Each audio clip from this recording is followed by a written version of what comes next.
something? Wait, let me do You. that. I'm not Let sure. me do that.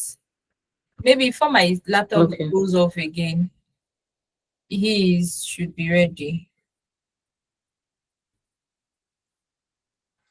Okay. Yeah.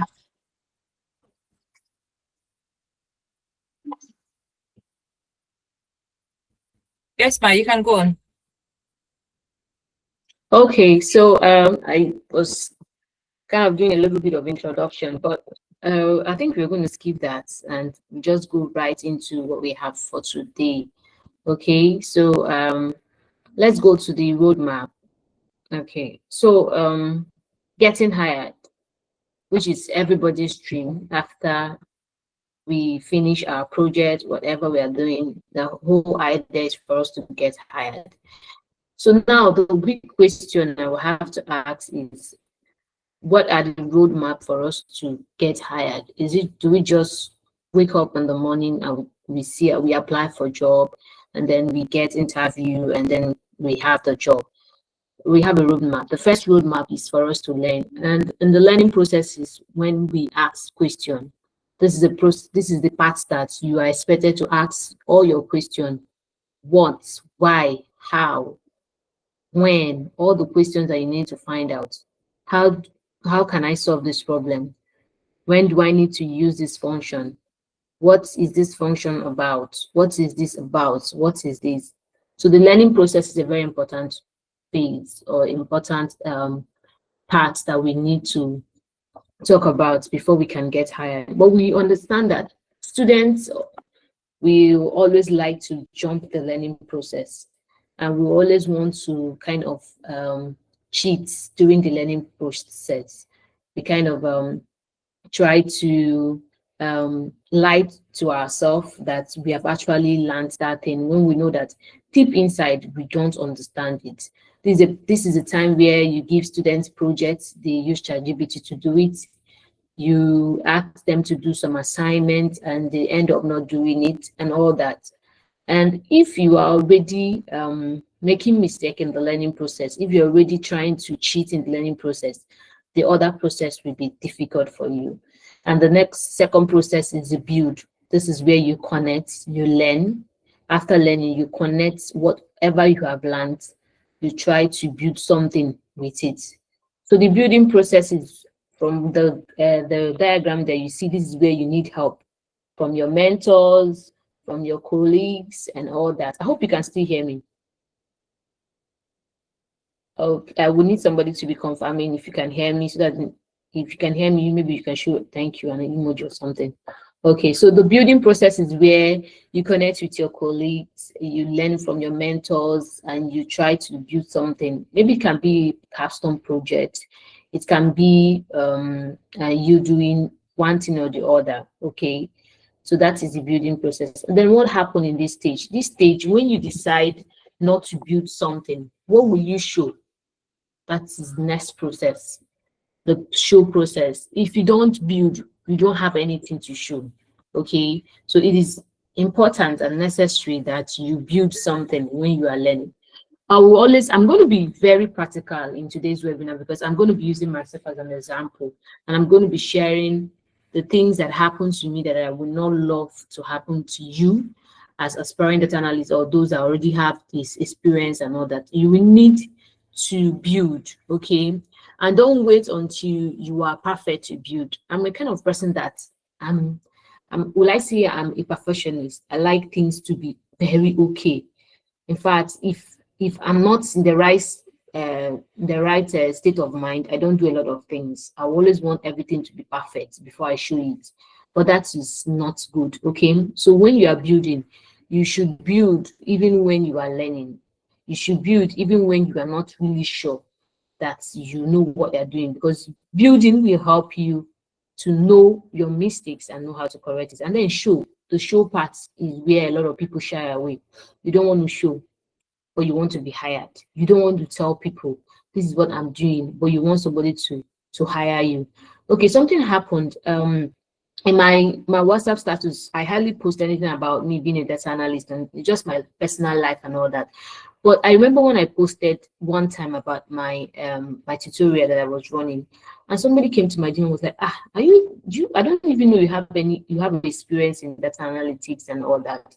And I've been looking for one since. And I was like, I'm here missing opportunity. So you have to show, okay, in this age and time, as somebody said that everybody must be a content creator. I would not really like content creator, but indirectly you must show, because if you don't have anything you are showing, how will people find out that you are doing something or you are a data analyst? And then if you show, with that you can be able to get hired quickly. So now let's imagine that you land and you want to jump, build and show, and you want to get hired. That's where the problem is, and that is where a lot of us are falling in. We want to learn and then we want to get hired. We don't want to build and we don't want to show. So if you are here and you have learned but you are yet to build something and you are yet to show something, don't think you're going to do any magic right now. This, you still need to go back to the drawing board and do what? You need to go back and build and show so that you can get hired easily. So that is just the roadmap, okay? So the roadmap, we cannot just scrap it and start telling you that if you go to this site now, and even if you get hired, let me tell you the truth, even if you get hired without following this roadmap, there is every tendency that that job may not last. That's the truth. That job may not last, okay? And even if you get the job, you may not be able to get enough experience to show after that job. Okay, so now let's us ask yourself this question. Let it be that you're hiring yourself. Ask yourself this question. If I were hiring myself for a job of a data analyst today, what are the values that I could bring to a company? Just ask yourself your question. What are the values that you think you can bring to a company? What are the things you can do? Can you clean their data? Can you analyze their data? Can you interpret their data? Can you find out the errors in their data? Can you give them future projection about their data? What can you actually do? That is what you ask yourself. Because it's not about you saying, I want to be hired. Have you asked yourself, if you're the one hiring yourself, what can you offer? What can you give? Because we have to be sincere to ourselves. If you don't have any value that you can bring to a company, it means that you need to go back to the roadmap. It means that you have a problem. Maybe you have learned, but you did not build something. Or maybe you did not really even understand what you learned. Okay. So that is the question you need to ask yourself. And when you answer this question, when you tell yourself, what can I bring to the company? There are people who are special. When I was training my students, I found that there are people that are very good with data cleaning. Not everybody can be very patient to clean their data. There are people who can clean, edit, and format their data that it will look very beautiful. Just like this slide. If there's somebody that will give this slide, the person will make a very beautiful slide out from this, not even better than what I have here. So you should understand as an analyst what you can do and the value you can bring. If you can answer that question right now, it means that you are closer to getting hired. Okay, and then we move to the next slide, please. Let's talk about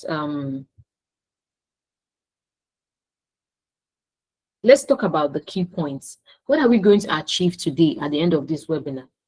And what are the things that you have to put in your mind at the end of this webinar? There are things that you need to know.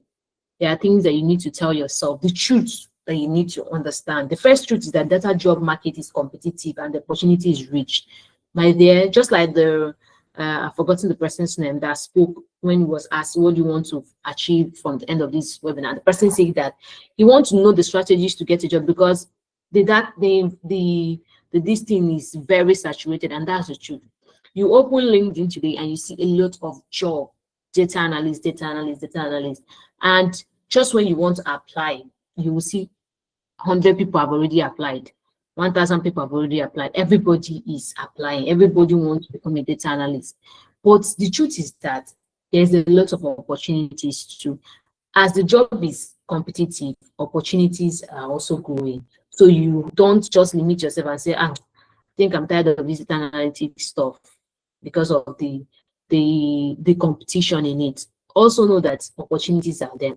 And then the next thing you need to understand at the end of this webinar is that you don't need permission to start working with data. Okay, most of us think that I will need to find out when I get to the company, I'll work with their data. No, you can start with the data you have around you. And at the end of this we are going at the end of this webinar, we're going to find out ways you can start working with data that you have around you. And then the next one, which is the one that I'm so much interested about to discuss today, is that don't fall for the trap, the title trap. Yes, the title trap is a trap that we are all falling into. I have fallen into that trap, and I know what it did to me. So I will know. I don't want us to fall into that trap again. Now the job search struggle. What is the struggle that we are having?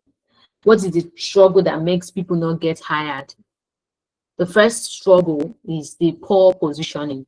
Yes, this is the struggle that we face. You see people, you say, I don't get job, I'm not being called. So what is the problem with poor positioning? What is poor positioning? Poor positioning is when you don't even know where or what you want to become.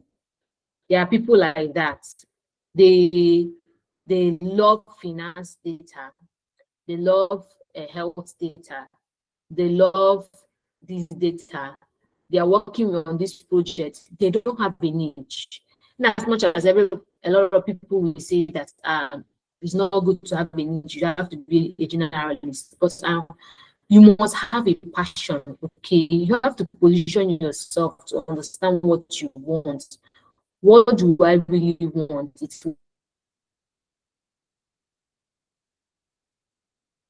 will help you for you to know where you are going. And then another thing that makes job searching very difficult is location limitation. Location limitation. Like, we all are Nigerians, and I know a lot of us want international job. True of us. Let me see. I want to get your response with an emoji. How many of us are praying to land an international job? I think I will be the first to raise up my hand, because who doesn't like dollar?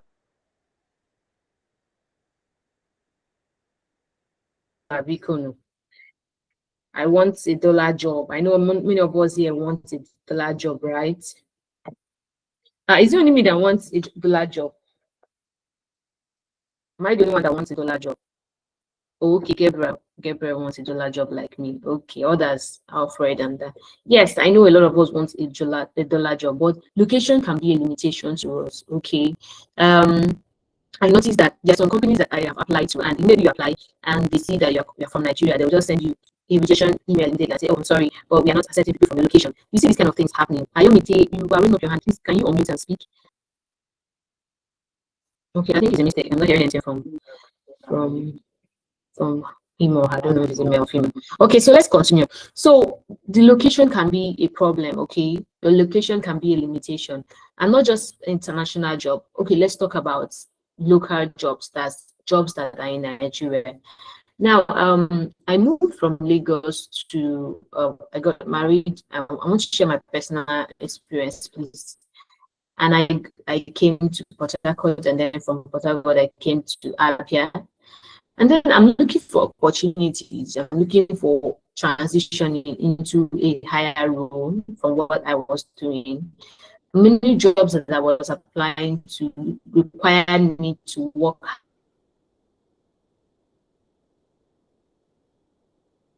hybrid, maybe 2 days or 3 days on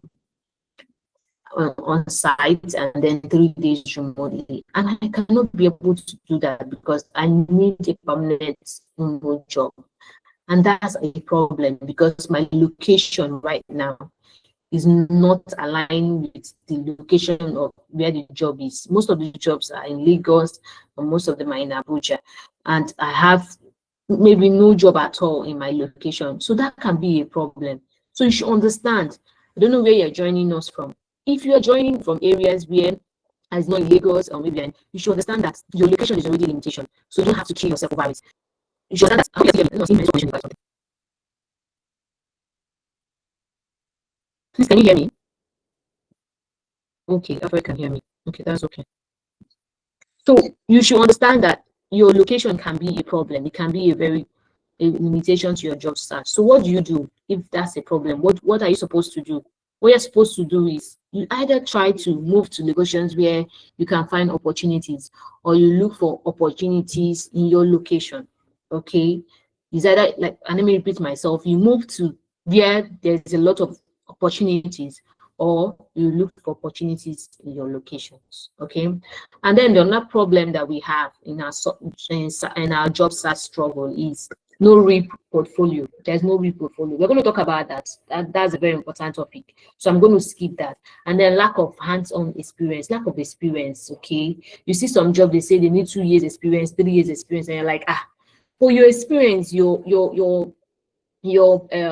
capstone project is an experience. Your training, your learning, your this thing, the webinars that you have, like this webinar you have attended, is also an experience. Okay. And then low visibility can also be another struggle. What do you mean by that? You are learning in isolation. I made a post on LinkedIn about that. You're learning in isolation. You're learning on your own. Nobody is seeing what you are doing. Nobody knows that you can do this. There's somebody that I know. I don't know that I know on LinkedIn that the person is good, but when the person started designing dashboard and people started seeing his dashboard, everybody was like, "Wow!" And the guy has a YouTube. I know many of you may actually know the person I'm talking about. The guy has a YouTube channel right now, and people are following him and all that. That's because he decided to start showing people what he can do. Assuming he decided to learn in isolation, trust me, nobody will even know that he's good like that. So you have to do it. You don't necessarily need to be posting every day. You don't necessarily need to be on very, very active on LinkedIn or other platforms, but at least you have to show that you are doing something. And then wrong job targeting. This is another important one. Most of us we are looking for something that we know we don't even have the skill. We are looking for jobs that we know that even if you get it, you don't have any experience in it. Why not shift your mind from those ones? Stop following the crowd, stop following everybody. Do something different. That's what we're going to learn today. Do something different. Everybody's following one road. You don't need to follow them. Look for another path, okay?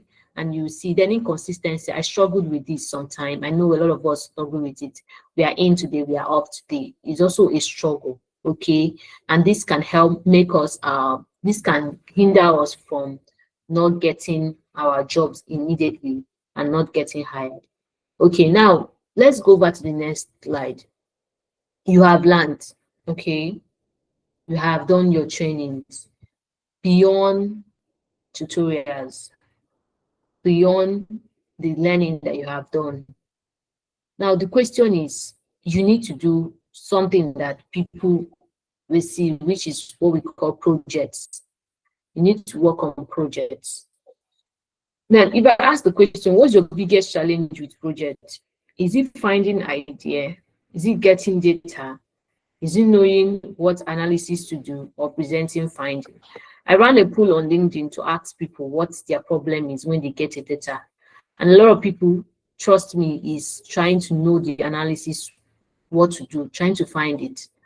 Because getting data, yes, is a bit difficult, but it's not really that difficult. Why did I say that? Because once you get employed, trust me, you will see the company's data.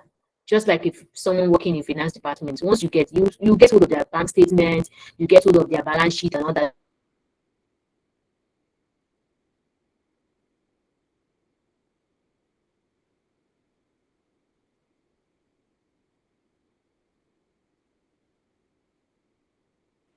So if it's not the one, I can't hear again.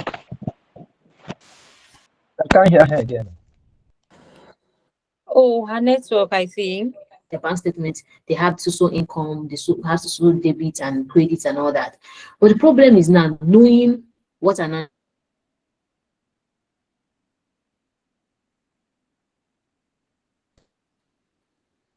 uh,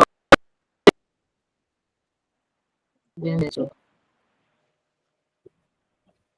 can't hear you. is it better now? Please, can you hear me? Yeah, it's better now.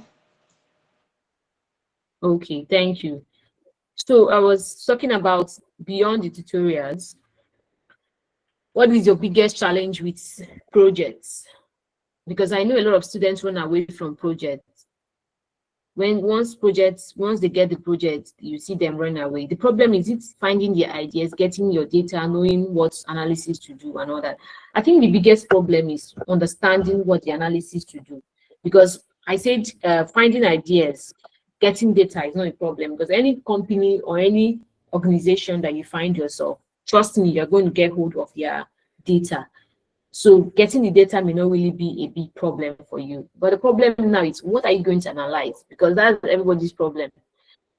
Data analyst, what are you actually analyzing? So how do you solve this problem? Because we need to understand these things before we can now look for you creating your own job. If you can be able to manage these problems, fine, you can be able to get a job. Now, the solution, think about the problem first before the tools. The tools should be the second options. Okay, so when I started, we are always, you see, data analytics is something that I don't know. There's a lot of people. The data analytics community need to do better, and I'm seeing that if you, the community you guys are in, they are really doing well. You should think about problem first. That's why they are providing this webinar for you, because they understand that you have to know the problem first before tools. Okay, so a lot of us jump into tools. You want to learn Excel, want to learn Power BI, Python, Tableau, all those things. You want to learn everything, but you don't even understand the problem. You should understand the problem. When you're giving a data, you should first of all understand, what am I doing with this data? What is the thing that I need to find out in this data? Once you understand these things, you cannot be able to move for the tool. Tool is not a problem, because I see people doing, there's this trend that started, Freedom, I think it's Freedom or something, started designing dashboard with Excel. And as people have been recreating the dashboard, and it's been look like it's so beautiful. And I'm sure that a lot of people will argue that you cannot do that with Excel, but I'm happy because I'm an Excel lover. I'm happy that someone can now preach about Excel, because all these years we're always interested in Power BI, visualizing in Power BI. You can actually do this. That's to tell you that tool is never a problem. Okay, you can do a lot of things with one particular tool. So move your mind from trying to learn the entire tool to trying to think about the problem first. Then find data around your interest. This is where I want to speak so much about. The problem with us is that we are always looking for a particular data set. Now, if you are a guy and you are a sports fan, you like football, let's say for example, the people that the match that just ended, that they watched, that Eze, I'm speaking, sorry the ladies, I don't know if you like football, but I want to speak to the guys now. Eze scored a hat trick, right? The guys, please show me emoji, let me know that you guys are following. And the data came out and said since 1978, if I'm not mistaken, that nobody has scored a hat trick in the stadium. Thank you so much, Gabriel. And that's data. Okay, that's data. So if you're a guy and you love sports, have you ever thought about looking for data in sports? Trying to analyze data in sports. This will help you, because if you go for data that you are interested and you're passionate about, it will help you to be able to answer questions well. And with that, you can progress to any other sector. Now, for the ladies that are in health, you are a nurse, you are a healthcare practitioner, whatever you do, why not find data in health? Why not find data in finance? If you love money, ladies will like money. Why not find data that has to do with money? Looking at post bank statements, and they're like, oh, this person is soft, this person has this kind of money, and try to find out this person's bank statement. How is this person spending? How is this person income? With these, you can answer questions. Okay, so let us not shift our minds to doing projects or working on a project that we are not interested about, because that's the problem. You go ahead working on project that you don't even love and end up wasting your entire time.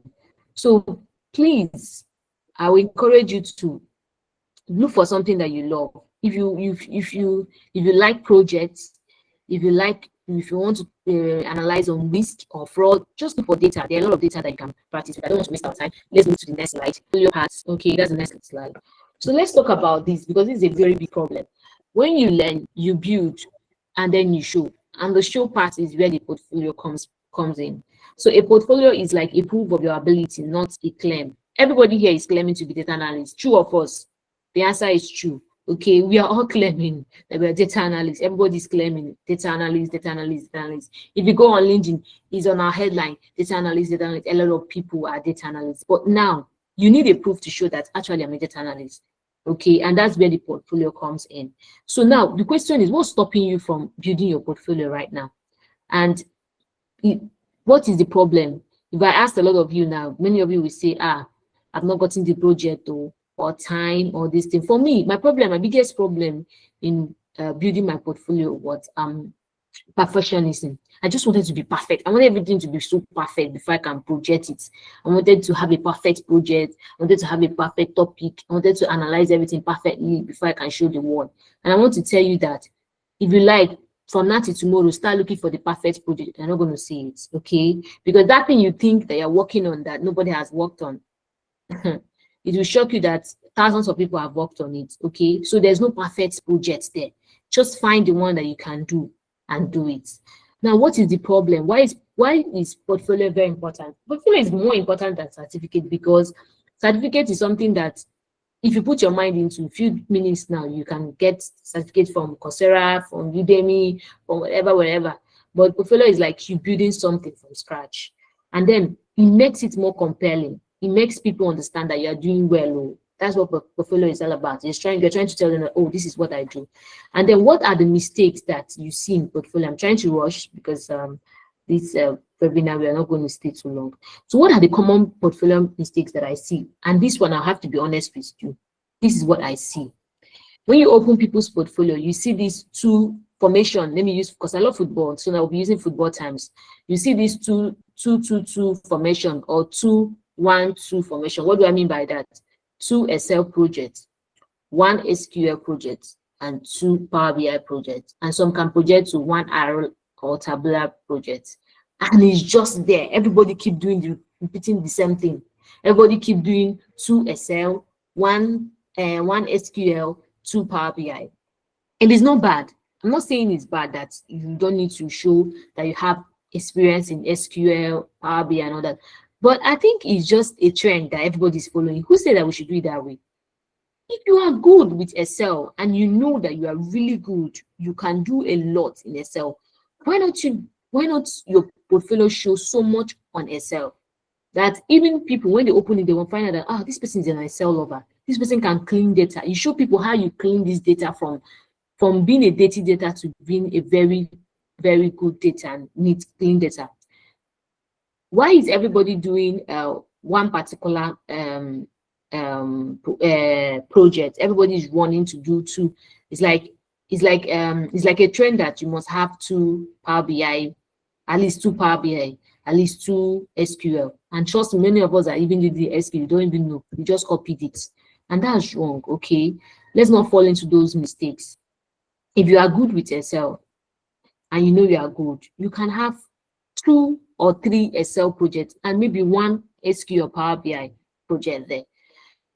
When the recruiter sees it, we understand that you are good in this and you are still learning. And trust me, let's not deceive ourselves. Have one portfolio and we don't update it. That's the problem. We don't even update it. We just leave it there. You are learning. Your portfolio is still showing like you are still a beginner when you are already in an expert level. Your portfolio is still showing as a beginner. These are mistakes. And then portfolio platforms and formats. I know you're in your group. They have already told you the place where you can host your portfolio, Notion, all those things. But do you know that everybody, you can create a website. You can have your website of a portfolio, but LinkedIn and posting your projects on LinkedIn is like you also showing your portfolio. It's like your portfolio also, because when you post it there, you're telling the world, this is what I do and this is what I can do, and you're already showcasing. You don't really need to put everything in what they call it, in a website. If you have the time, that's cool, that's okay, where everybody can see. But posting on LinkedIn also, It's like you showing what you can do. So please, let's not make the same mistake everybody's doing in our portfolio. Try to do something different. Try to try to go from the known, what you can do best, and then what you don't really know, you can do a little bit of it. And trust me, when the recruiter see, they will see that you are genuine. I see people copying people's projects. It's not a bad thing. I'm not saying that you should not look at people's project, but when you copy exactly what someone has and paste, and you know that you don't even understand what the person did there, you're not doing yourself the right thing. You are also depriving yourself the opportunity. And then the next part, I'm trying to rush so that we can move to the bigger picture. The next part, the visibility part. And this is the part where you have to show yourself. You have to show yourself, because trust me, if you don't show yourself, how will people know that you are good? Okay, you have to come out there. Now, if you watch what is happening, before, the commercial banks, they don't actually talk about, they don't do promotions, they're not on social media. But now, have you seen that gradually all the commercial banks are now on social media? They're not talking about their brand. Did you notice that? Please, if you have noticed that, let me see an emoji. Have you noticed that the commercial banks, they are now on social media, they are running ads, they are running campaigns and all that? Let's say, for example, UBA. Thank you so much, Gabriel. You see UBA now, you see UBA, they're already doing content, so much content. They even have one of their content leader I follow on Instagram, I've forgotten her name. They do so much of content because they're trying to be visible. They're trying to get more customers, and they know that the only way they can get them is when they are visible. So if Tony, this thing of UBA, can create content to promote his business, what about you and I? So you have to show people what you have. You have to post it out there, whether on Twitter, which is X, or on LinkedIn. Make sure you are visible. The truth is that if you don't document your learning and your journey publicly, if you're learning isolation and a lot of people don't even know what you're doing, your tendency of getting hired is low. That's the truth. In this 21st century now, once in this 2025 and 2026, once you apply, most companies will ask you to attach your LinkedIn profile. True or false? That's true. Most of the jobs that I've applied recently and previously, you see them, they'll ask you to attach your LinkedIn profile. So if you are learning and you're not documenting your journey publicly, that means there's a lot of issue. Okay, so there's not going to be any magic that will happen for you to get yourself a job. Then voluntary, that's another part. The non-profit organization desperately need data help, but they cannot afford analysts. That's the truth. There's so much organizations that need a data analyst, but the truth is that they cannot pay. And trust me, Nigeria, in this Nigeria, we love free things. You know that very much. We love free things. We cannot afford to pay. But sometimes, the problem with learners is that we don't want to volunteer. We just want to move from learning to earning. From learning to earning. Sometimes it doesn't work that way. A lot of people are privileged to learn and then immediately they start earning. But if you don't have that privilege, you can do what? Learn, volunteer, and start earning. Because it is that voluntary this thing that you do that can announce you to tell people that you are good. Let me use myself as an example. So I had an opportunity. I was invited to volunteer to be a data analyst tutor for undergraduate students that are doing their convention in my church. And it was a free volunteer opportunity. I'm not going to be paid. So when I was invited, I'm actually an alumni, and I was like, this is going to cost me. And the pay, they're just going to maybe give me a little stipend for that will cover for my transport, which I know is not going to be enough because I needed to go. I needed to go with my baby, and it's not going to be easy. So what did I do? I thought about it, and I was like, okay, this is a voluntary opportunity. Let me just go for it. I went for it. And after the 2 days training, I saw a lot of people indicated interest, and they were like, we're interested, we want to learn, we want to have mentorship. Please, can we have a personal mentorship and all that? And then after that, what happened? I had people coming and I was able to mentor them for a few months as my mentees. And that this is just voluntary, okay? Assuming I did not look at the bright side of it, I was like, oh, they're not paying me, you people cannot afford me and all that. I wouldn't have gotten those students, and they paid me later on. So sometimes you need to volunteer. Look around you, okay? When you see people that need your skill, don't just hesitate, okay? You can volunteer, and from there, trust me, you never can tell the opportunity that you're going to get from there. And then let's move to beyond the data analyst title. This is where I want to focus the webinar today. This is the most interesting part of this webinar. Now, last year and this last year, there's something that I normally do. Whenever I go to LinkedIn to search for a job, I want to prepare myself for a job interview. I will always look for data analyst, or sometimes I just go for business analyst. But do you know that beyond that data analyst title, there is so much opportunities, and that is what we are missing. That is what many of you are missing. We all want to answer data analyst. It's as if it's like the thing is becoming like it's a trophy. If you're not a data analyst, in fact, some people even go to your LinkedIn profile and check if you're a data analyst. If you're not a data analyst, they skip and they feel like, this person is not a data analyst. They don't look for data analyst. And sometimes it's funny. I'm laughing about it because you don't know that there are other jobs that you can do and you are still a data analyst. You don't necessarily need that job title, data analyst, to be a data analyst. Okay, these are same skill and different titles. That's why I listed them here. You can be a marketing analyst, you can be a sales analyst, operation analyst, supply chain, product, risk compliance, customer team project. You can be any of these growth analysts. In fact, I have one of my students that just got a job as a growth analyst, and I was like, wow. I was like, it's only, yeah, I'm working as a growth analyst. I was like, growth analyst. I never thought about this. Oh, my connection again. I never thought about this. All this way, I've never thought about growth analysts. I just saw him and I was like, wow, what do you do? And it was like, I analyze the company's growth rate to find out the place they have been chasing data analysts, why people are getting all that job. So this is the big problem. Stop looking for data analyst job and start looking for other jobs that also involves you to do your analyst work. Okay, you can explore marketing if you like. If you know you love marketing, go for it. If you know you can convince people, go for sales analyst. Operation, you can be a HR or human data analyst. Whatever the guys, you can be a sports analyst. You can be a supply chain analyst for the guys. If you like finance, you can be a finance analyst, a fraud analyst. So just try to check out other jobs that are also involve analysts and beyond the ones that are also attach analysts. Now let's take, for example, I want to use myself. I worked with Axon as a bookkeeper with Axon. What do? I am the one that do reporting, all the entering of informations, and I report. I keep all the financial information and make sure they are all okay. And analyze information. At the end of the month, I say, okay, this is what we have.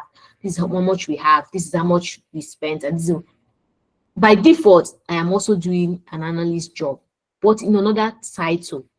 Same skill, different titles. So don't wait until you see a job that has data analyst, finance analyst, business analyst before you apply. If you look at the job description and it aligns with you uncovering insights, discovering one or two things, you are an analyst. So if you are here, I know all of us here are looking for a job. When you start applying for a job, please try and look beyond this title. You will find that you're going to get a job. I'm also speaking to myself because this has hindered me for years. Immediately I found out this, I moved from not having a job to actually getting something to do. So please try to make sure that you look beyond this data analytics thing. Okay, now let's talk about begin here. Where do you begin? How do you create your job now? Now, everybody, we are here to find out how we can create your job, right? Right? I hope you're following. Please, if you're following, can you give me an emoji. I want to be sure that you're following me. Okay, Yomide, thank you, Gabriel. Thank you. Gabriel is so supportive. Thank you. Okay, so much. So let's begin. Let's begin here. How can you create your first job? You can begin by being a data consultant. Okay. You can begin by being a data consultant. What do I mean by that? Most of us don't know you can be a data consultant. You can be at the comfort of your home, and people call you for them to get insights, for them to understand the data. What do data consultants do? They provide expert advice to companies or businesses on how to connect, collect, analyze, and use your data to solve problems. Now, um, I am a data consultant because right now I work remotely. I don't work on site. So what I do is that there are some companies or businesses that send me their data at the end of the month and ask me to make informed decision with it. So what do? I look at the data. I look at the data, and I look at what they do. Basically, maybe their expenses. I check their expenses. I check their revenue, and I draw information out from it. I say, okay, people are spending much here, or people are spending less. So these are things you can do. You don't necessarily need a 9 to 5 job. You don't necessarily need to wait until you bang that your first job before you can get your first big job. Oh, I got a job as a data analyst at Amazon. I got at Google. I got at this one. You can be a data consultant and you can make your money. Data educator, instructor, or a trainer. This is another one that people overlook. You can, as you're doing this internship now, you can be a trainer. You can volunteer to be a trainer, and after that, you can start teaching people. These are ways that you can also start making money. You can also start creating job for yourself. You can start teaching people. So you can do that. Okay, I have a question. I will look at that on the chat board. So you can be an instructor. Okay, you can be a trainer. You can be a freelance data analyst. What do I mean by that? There are a lot of freelancing platforms like Upwork and all those ones. You can just be there. You send your proposal, and now freelancing. There's something else that I need to share, because I noticed that this is not common. Many of us, we only make use of these platforms like Upwork, where we can only do freelancing. Do you know you can also do freelancing on? You can meet someone. You can look for a company near you, around you, and you are seeing that they have data, but they're not making use of the data. You can pitch them and say, oh, you run this let's say fast food. Do you know how much? Do you understand where you're spending more and where you're spending less and all that? With that, you can become a freelance data analyst, and you can be able to answer some questions for them. You can be a data visualization expert, just only visualizing their data. You don't do much, just visualize your data for them, and they pay you, and that's okay. You can post that. You can meet businesses. Oh, you have your data. I know you don't want to hire a permanent data analyst, but I can help you to visualize your data. Let me tell you the truth, especially Nigerians. Many Nigeria companies cannot afford to pay a data analyst. Let's be honest. Once you see most of the posts, that's why most of them don't used to put the pay there. Most of them, they'll be paying 150, 100. Some I even saw the one that say 80,000 for a data analyst though. I hope you're following. Please, if you're following, just show me a laughing emoji. 80,000, some 70,000, some 50 for a data analyst. Okay. And sometimes you're like, so this is this is what we see. Okay. This is what we see every day. But what do? That same company, you can still be a freelance data analyst for them. They will still pay you the same amount, and you'll be able to also work for other companies. That's just the Nigeria factor thing. And then you can be a research or data assistant. Yeah, this one is very common. A lot of people, you see research assistants and all that. You see people that want to make some research and all that. You can be able to research for them and then make it informed decision. Data entry and cleaning specialist. Okay, you can just clean data for people. Like me, I've done this. I clean data. People send me their data. That's their bank statement, because I mostly work with finance data. So they bring their bank statement for me. I arrange it. Okay. I put the inflows, the outflows, the chart of accounts, where they fall in. I put if it's an expense for, let's say, airtime, I put, oh, this is for airtime. And at the end of the month, I give them a summary of oh, this is what we spend for airtime, this is what we spend for repair, this is what we spend for fuel, this is what we spend for different things. So you can be just a specialist in cleaning your data and making information. You can be an Excel specialist. You can be an Excel specialist. You can be an SQL specialist, a PowerPoint specialist. Okay, so these are things that you can begin with. So you don't necessarily need to wait. If you're a student here, you can be a research analyst for projects and all those things. You don't need to wait. You go to your group, you say, oh, okay, I'm a research analyst. And if you have any research you want, you can give it to me. I can work for you. I can do it. Okay. So these are opportunities that you can begin. Okay. These are opportunities that you can explore. I'm trying to round up. These are opportunities you can explore. You don't really necessarily need to wait until you land that big job. Start with these ones and trust me, you will see and you can go far. Final notes. Let me take these notes. First, if you are struggling, you're not behind. Okay, let me use myself for example. There are times that I have struggled to get a job, even with the whole LinkedIn profile and all those things, everything, but it can still be a struggle to get a job, especially when you have what you're looking for. Let's say, for example, so for someone like me, I'm looking for a full-time remote job. It can be a struggle. For you, maybe you are looking for an outside job, or you're looking for a hybrid job, or you're looking for an entry job, because an entry job is very difficult these days to get. You see companies are always posting 3 years experience, 4 years experience, and you can be able to also fill in that gap, like doing your projects and having portfolio, because when they see those things, they will understand that you have an experience. So if you are struggling to get a job, don't be hard on yourself. Tell yourself that you're not behind. Okay. Now, our stories are different. Tomorrow, I can announce, oh, I just got a job with Amazon. And everybody will be like, wow, congratulations, congratulations. It's a big one for me. It's good. But it's possible that I can also miss that job. That job can just go like that tomorrow, and I'm also jobless. So there's nobody here that you can say, oh, that you are sure that your job is existing. I had the biggest shock of my life when I got a redundancy later from my company.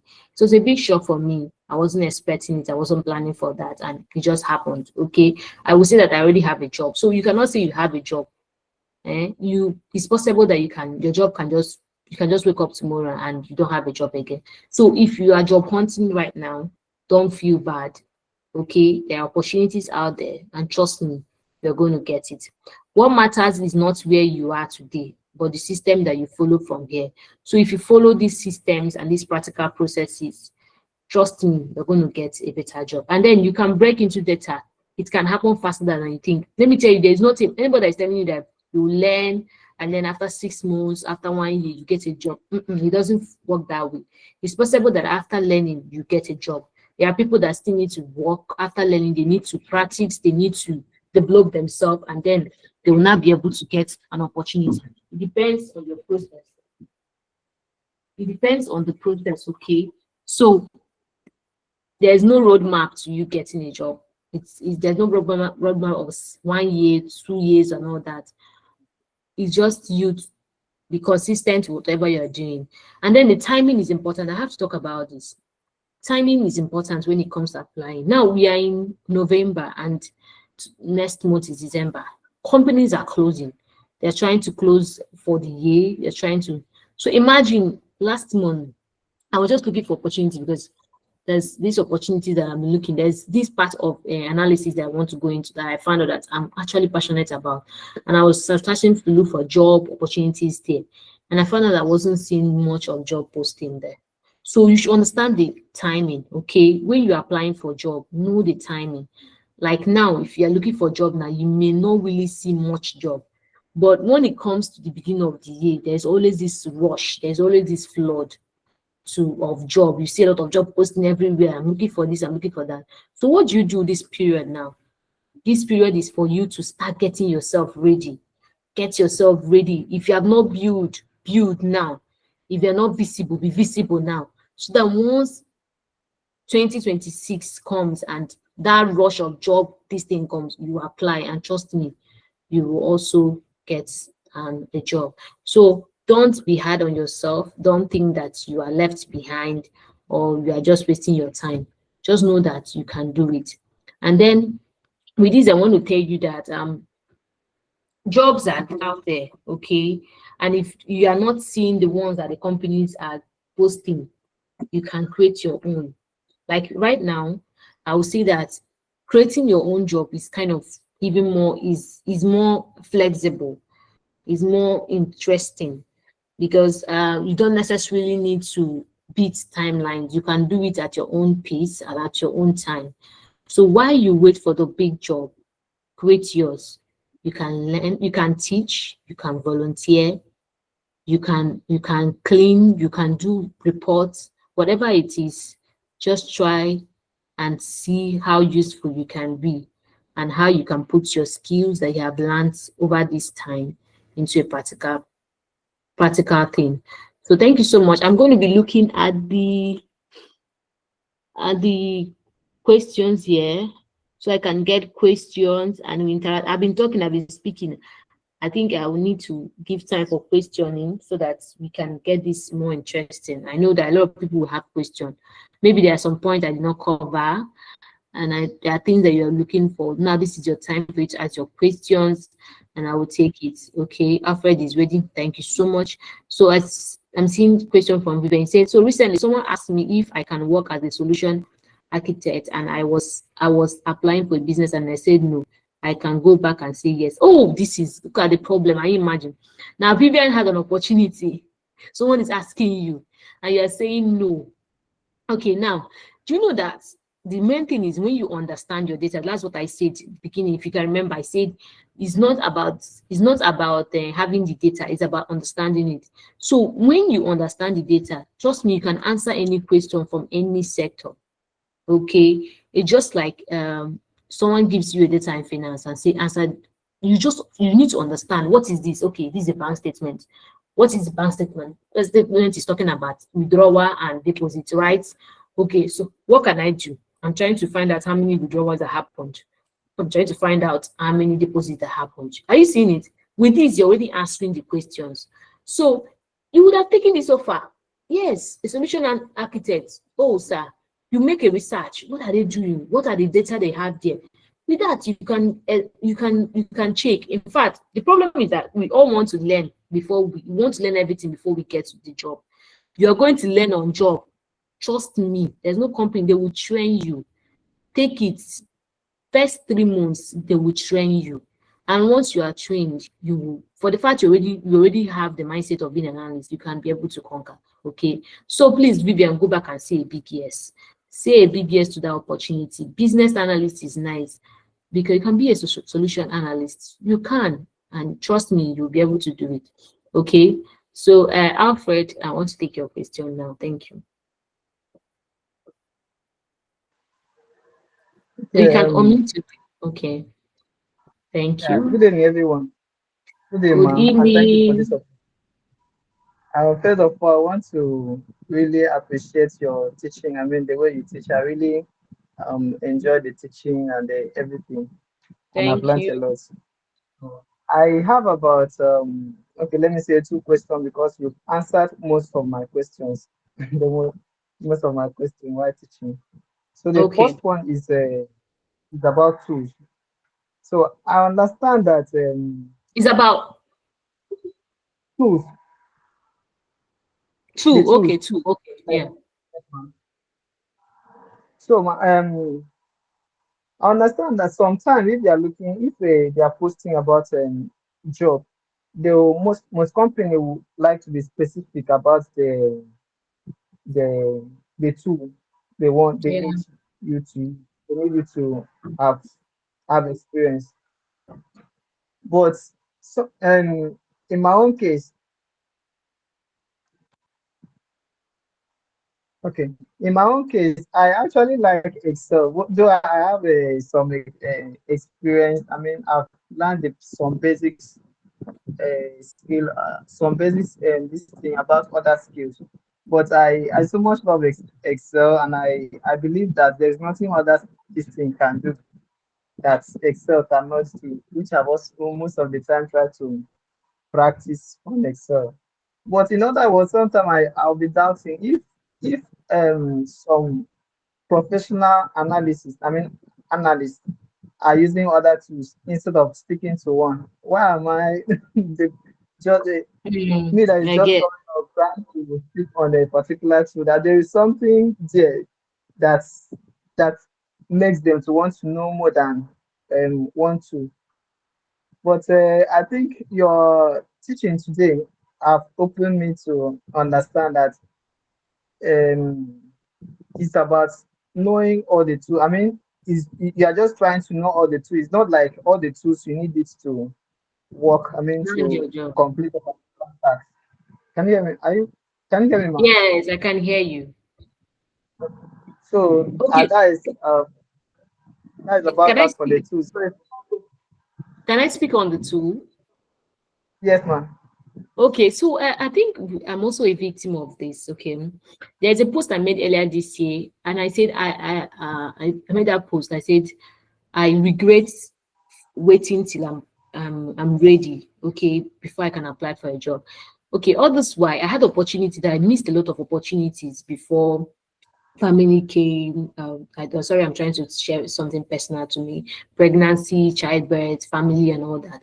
Okay, I think I missed opportunities. And what's happened? Because I was waiting, just like you. I see some jobs and I see SQL, I see Python, I see tabular experience and all those things. And I'm like, no, I still I don't have these skills. I only know Excel very well and maybe SQL a little and then Power BI. And I share away. But you know that most of these hire, let me this is a little secret, and I know that our boss here, we agree with me that most of these hiring managers that are putting that SQL and they don't know it. Though. They don't even know what is SQL. They have not seen, they have not even the software itself. They don't even have it. Okay, but they are putting it there. Some of them will tell you Python go. Some of them will tell you Power BI. They cannot even they don't have Power BI in their system. So most of these companies, they don't have this thing. They just want to post it because they see that the job description for a data analyst that the person must know this one. Now let me show you, let me share a story. There's this job I saw, although I did not later take the offer. Anyway, we did not I got to the last stage and the whole thing did not work out. But at first, if you see their job description, my God, experience, they need someone that have up to 4 5 years experience. You need to know this one, you need to know SQL, you need to do, and I just applied. And when I applied and went to the interview section, person that was interviewing me, not even know the full meaning of SQL. The person that was interviewing me as a hiring manager did not even know. So don't even kill yourself thinking about all these things. When you see an opportunity, go for it. Most of these hiring managers and HR, they don't know it. They just want to, it's what they gave them. They just went on ChatGPT and say, what are the job description for this? They'll type and send. They don't have it. That's what I want to speak on. And then two, it is good. I also want to speak on this. It's good as a learner to explore all these tools. Yes, it's good. If you explore all these tools, explore Power BI, explore SQL, explore all of them. But you don't need to be perfect in all of them before you can say, oh, I'm ready to apply for a job. If you are good with Excel, trust me, that Excel, most of these companies they use Excel. So Excel is still the OG. So if you are good with your Excel, be ready. Now let me share this as a finance where I'm working in finance and we make use of some financial softwares like QuickBook. Now, in the other job I was doing, I make use of QuickBook. Now, the new recent consultancy job that I'm doing, they're making use of Zoho books. And trust me, it did not take me time to understand Zoho book. It did not take me time because QuickBook and Zoho book is almost the same thing. I'm just using this as an example. So if you know these two, apply. The other one, you will learn it. It's almost the same, it's almost similar. It's just like Excel and Google Sheets. So if you know Excel, you can work with Google Sheet. Thank you so much. Please, as Thank you so much, ma. The yeah. second question, I'm sorry, let me just take this as the last one. Also, this is about portfolio. So Mm-hmm. I have a Um, portfolio on the GitHub. And also I want to ask this question because most of the thing I post on the LinkedIn is the same thing I post on my portfolio there. So I want to ask, what is the difference that I have a LinkedIn page where I post most of my things, most of what I do, most of the projects, and then some of my learning, and then the portfolio I also post the same thing. What is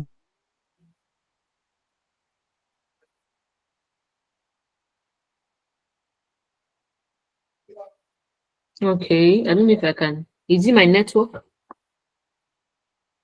Please, can you hear me? I think it's his network. I can't hear him Yes, I think also. it's his network. I can hear you. It is his Okay. network. Oh, okay.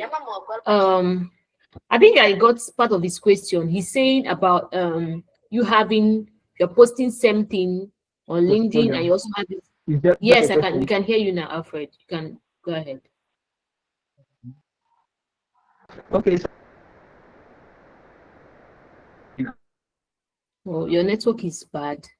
my, my job and the same thing.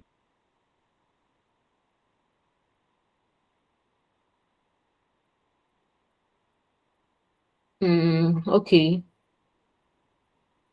Okay.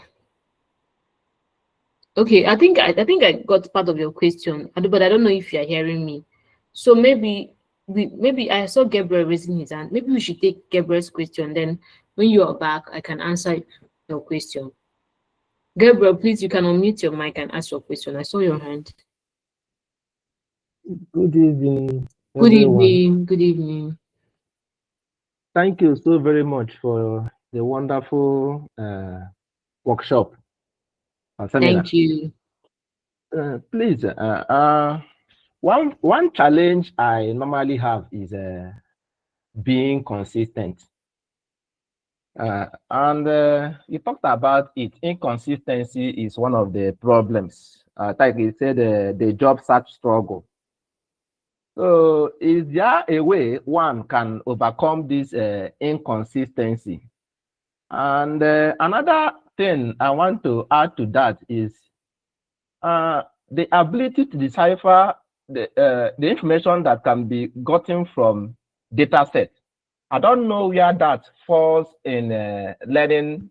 In fact, all these data analysis, I don't know where this particular, call it this particular Yeah. idea now, where this particular skill, I don't know where it falls. When you see a data set, when you look at the data set, ask yourself, what are the pieces of information that can be obtained, gotten from this data set? And another one is that data cleaning. I think if if you ask me, I will need to dwell. If there is additional advice you can give me on how to get myself stronger in data cleaning, because I think before one goes ahead with analyzing a data set, the person has to clean the data. Yeah. And if the data is not in a good shape, any other thing you are doing with the data will not come out as aesthetic, or the information you get from the data will be misleading. So I think these are the things I want to raise. Yeah. If Yeah. there are, you know, if there The are question. things you can tell me about these 2 points I have just raised, Okay, I think I let me appreciate quickly it. answer your question. Yeah, thank you so much, Gabriel, for your question. The first, inconsistency. I think I faced that also. I faced that. If you go through my profile, I always like to use myself as example. There's no need of using on that person. If you go through my profile, you see that there was a time I was booming, like I was going well. I'm speaking from my algorithm. There was a time my algorithm was going to thousands of views, even like I remember when I got my first 2,000 view in one post, like sorry, 200,000 views, not 2,000, it is 2,000, 200,000 views in one post, and it was like wow, and it was mind blowing. Okay, and then gradually inconsistency came in and a lot. So I think I will advise, look at what I will tell you about the inconsistency, because it is something I have faced, it's something I'm struggling with right now. So I've not really overcome it, but I think I know the strategies, and hopefully once I get out from this stage that I am in family and all, I think I will have to work on that. So how do you deal with inconsistency? You have to plan. Okay, you plan. It's always good that you have a kind of plan towards what you have. This month, what do I want to post? What do I want to show? And then another thing is that inconsistency does not mean and you need to post every day or you need to post every 2 days. I have seen people that have big LinkedIn profile that they just post once in a week and their profile is good, it's okay. So you don't need to post every day to show that you're consistent. You don't need to post 3 days in a week for you to show that you're consistent. Okay. Unless LinkedIn is your main source of income. Yes, that means you have to be consistent there. That's where you're looking. Your customers are on LinkedIn. But if your customers or people you're looking for is not on LinkedIn, you can just post. Now, our advice, you can have a post template. And please have a post template, like 30 days post template. These are what I want to talk about. And don't be perfectionist like me. Before I post something on LinkedIn, you need to see me. I'm speaking I'm saying the truth. My husband can bear me witness. Before I post on LinkedIn, I will scrutinize. I will check the grammar error. I will do this one. I will do this one. I will go through it. And before you know it, the whole day is over. I don't post it. Okay? So don't be like me, please. Post it. Okay? Be consistent the way you can be consistent 2 times a week if that's what works for you. Depending on what you're doing, you can be consistent once in a week. If that's what works for you, that's okay. Okay, so don't overdo it. And then the next part of your question is about the data cleaning. Okay, it's about what you do. There's a post I made one saying, you have got the data set now. What next? Because it's the problem. I found out that it was a problem for me and I had to talk about it because a lot of people have gotten the data. What would they actually do with this data? Okay, so how do you answer questions? And I'll not really go much on that. It's a topic on itself that we needed to explore. But let me just say one or two things because of our time. We have exceeded our time. You need to define the objective, okay? And then what do you mean by defining? Before you define the objective of your data, you need to explore the data. What do I mean by explore? Open the data. Just check the data very well. Check. You have your functions, filter and find out, okay, if the data is like a data that's gotten from a pool, find out how many male, how many female. Just explore the data. Check around. If you explore the data, you will get a little bit of context. Then you break the data into segments. Okay, try to find that, oh, we just have five. This data is talking about 5 male, 5 female. Just write it down. It may look like nothing, but just write it down. Keep it. Okay, keep going. Then you still start seeing the senses in the data. Before you know it, you're already answering a lot of questions in data. I don't want to go deeper into it, but these are ways that you can be able to answer questions on data. Always explore your data. Open it up and check. Look around. You will find out one or two things, okay? That's it. And the last thing, cleaning data. Data cleaning is very important.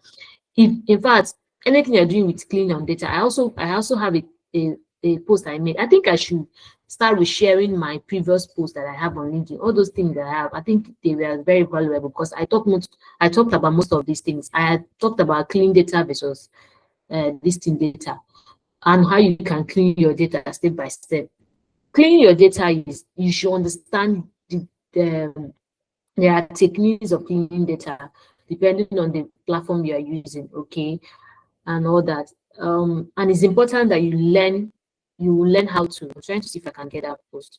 And it's important that you know how to clean your data because there are some things that people clean and you think that, yeah, okay, I think I have a post on it. So how do you clean? Know things that to clean. For example, a clean data should not have a missing value. So if your data has a missing value, it's not a clean data. Okay, I think I will share this post if I need to. I'll speak with the facilitator of this webinar. If you guys really need it, I will have to share this. And then if you have duplicates, means that the data, there's something about it, you have to check it, okay?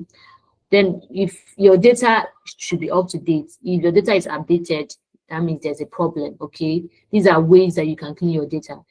And then if your data has discrepancies, okay, like dates, you're using date format, for example, you're using month, day, year, and some has day, month, year. That's a problem. Okay.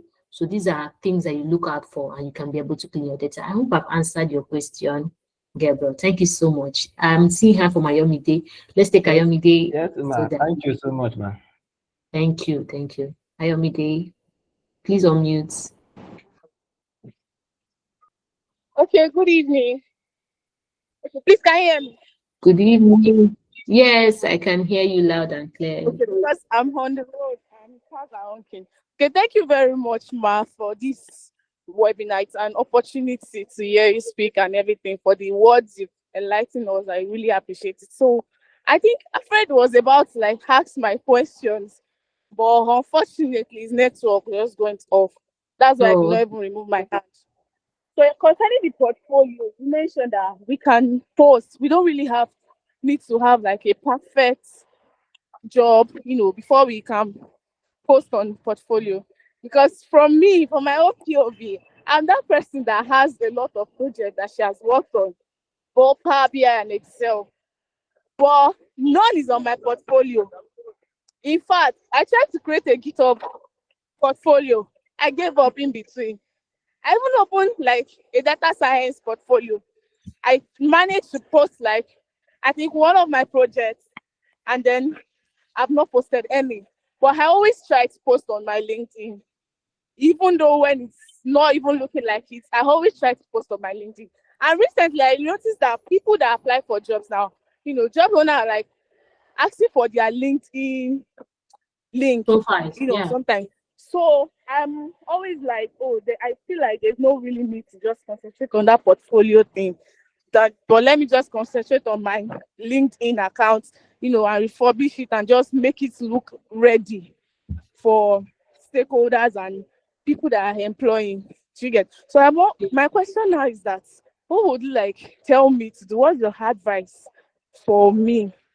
Because I remember the last time somebody spoke to, they were mentioning something how important portfolio is and all of that. But me, before then, I don't know that it's important. Yeah, I hope you get my question, ma. Yeah, I got it. Okay, I will answer that question in two ways. The first way is that, let's be honest, you're looking for a entry level job. The recruiters know that you are still learning. Okay, so this is my problem. This is the problem I fixed, and that is why my portfolio did not go live. I have my portfolio actually looking at me right now. I created my portfolio at Gamma, looking beautiful. If you look at it, you'll be like, why didn't you post this thing on live? Why didn't you post it on LinkedIn? I think I made a post about saying people, few days I'm going to post it, and I never posted it. Do you know why? Because I was learning and I felt like it needed to be perfect before I post it. That's my problem. I've said it, that's my weakness. I like things being perfect. This slide, before I put, I know how many times I said, this slide is not good. I just managed to use it. For me, this slide I used today was not perfect. Okay. So now, when it comes to portfolio, don't stress yourself thinking too much about it. You are learning. And every recruiter knows that this is an entry job level and the person is learning.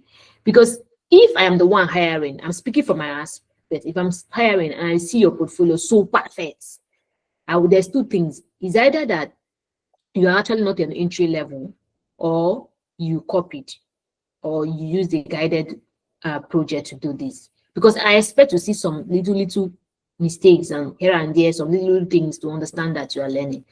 And then I know that for entry job level, most recruiters look out for your LinkedIn more than your portfolio. Please, I'm not a recruiter. I'm not saying I'm also job hunting. Yes, I'm also looking for a good job.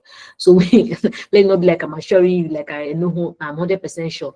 But I know that from my experience, I know that many of them don't even check that your portfolio because they know that most of you copied it. They know that entry level people like copy.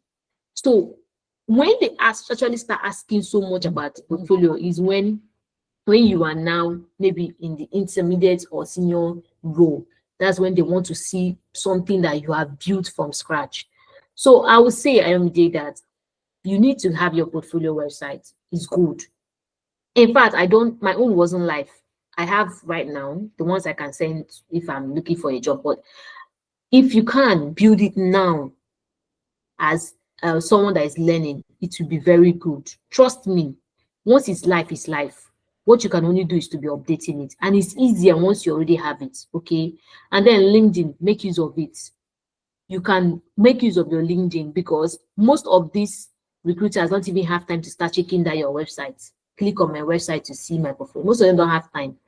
They will just look at your LinkedIn and look at what you have been doing. So utilize LinkedIn very well, and also have a website. Kids, all those things are good because there are some people that want to hire somebody that want to stay for long.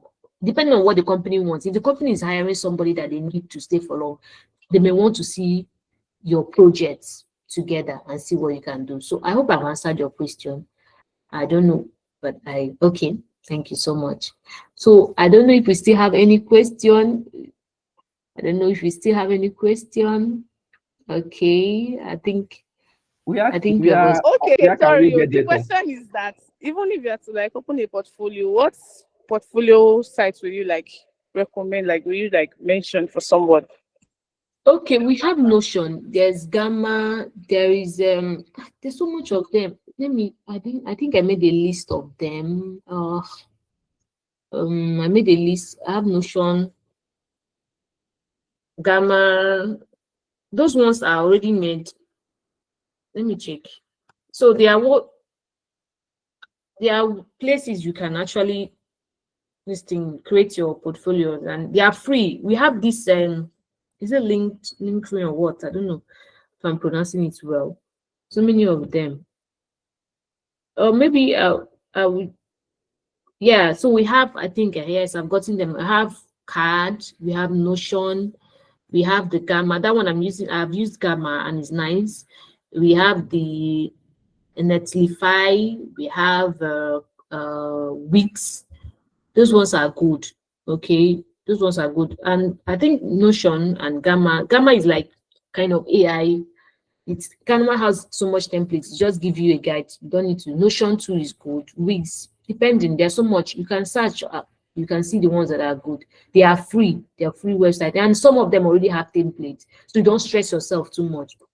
Someone like me that likes shortcuts, some of them have templates, so you just select a template that you love and you do some editing and then put your pictures. Then you download and put the link to your project and all that. Okay, so just check it out.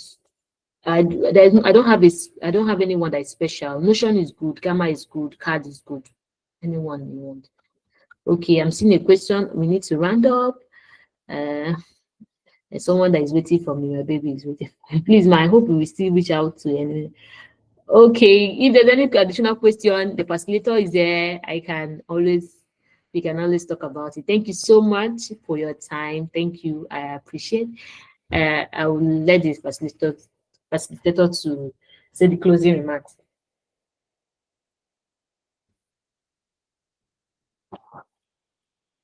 Oh my goodness, this was amazing. Please, can we appreciate her with our favorite emoji? If you know you enjoyed this program today, if you know you are living as a changed person after this program, please can you appreciate her? Thank you so much, Ma. Thank you. We really appreciate. In fact, I'm sure that after this program, or before the end of this internship season 6, all the interns here should secure a very good role. Yeah. I want to hear from you, please. Hope you are securing a very good role before the end of your internship. Please, I want to hear from you because you have said a lot. She have shared a lot with us. So unmute, don't be behind. Unmute and tell me yes. So that I'll write down your name. I want to take notes. Yes, by God's grace. Ayomide, good. Yes, Mm-hmm. yes, yes. Gabriel, Yeah. good. Yes, yes, okay. Alfred, Sina, noted. I'm writing down your name so that Write it by in the place. end of this season, I will ask you how far. Give me your celebration. Tell us your good news. I know Esther too is eager to hear your good news as much as I am. And the main purpose of this program is to equip you. I know so a lot of you, what you're just not sure if you're so good for the job or if you're good enough for the job. And I am telling you that you are very, very good for the job. You are very, very good for the job. You're talking about your portfolio. Remember, you're going to work on a group project. So if you're the one that is scared of projects, you're going to bring your knowledge, other people are going to bring their knowledge, you come together, you do an amazing project, hold your hands together, document that project on your portfolio. And the good news is you're also going to have a portfolio event where you're going to be taught how to build your portfolio and your GitHub account as well. So by the end of everything, you should document your group project on your portfolio and your GitHub account. Okay? So all that is sorted out. If you know you're not done with your CV, please and please wrap up your CV. Esther said something. She said, prepare everything you need to prepare. So that it's not next year you are still in the same level. Prepare everything you need to prepare. You know what you need to prepare. You know it. You know it from in your heart of hearts. You know where you're lacking. So start rounding up all those stuff. Get your CV ready. Get your portfolio ready. Get your visibility ready. Sharpen up your technical skill. And I tell you, you're going to be very confident. Before the end of this internship, by the time we are done, you should be very confident. Okay. So thank you so much, everyone, for joining. Again, I want to thank Esther Onyebuchi. I told you people that she is not going to hide anything from you. She's going to tell you the real truth as it is. And you saw it with your own eyes, right?